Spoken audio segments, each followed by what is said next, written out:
زیتون کے پودے لگانے کا عمل۔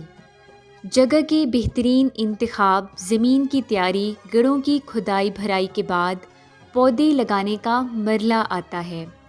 پودوں کو نرسری سے باغ تک لانے کے لیے انتہائی احتیاط کی ضرورت ہوتی ہے۔ ترسیل کے دوران پودوں کو موسم کی شدت، بالخصوص گرم و خشک ہوا، دھوپ، تیز لو سے بچانا بہت ضروری ہے۔ اس بات کا خیال رکھیں کہ اس دوران کوئی بھی گاچی ٹوٹنے نہ پائے۔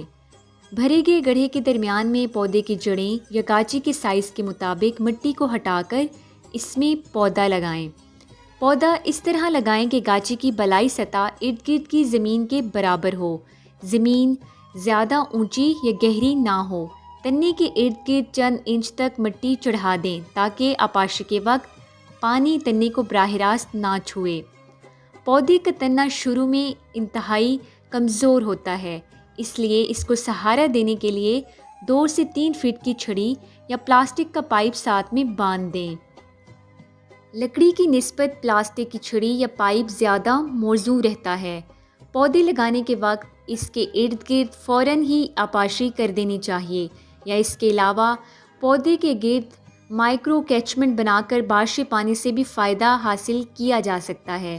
اس طرح سے آپاشی کی سالانہ اخراجات میں 40% تک بچت ہو سکتی ہے۔ مزید معلومات اور بروقت آگاہی حاصل کرنے کے لیے ساوی کے تمام سوشل میڈیا اکاؤنٹس کے ساتھ جڑے رہیں اور ساوی کی ایپ کو پلے اسٹور سے ڈاؤن لوڈ کر کے فائدہ اٹھائیں۔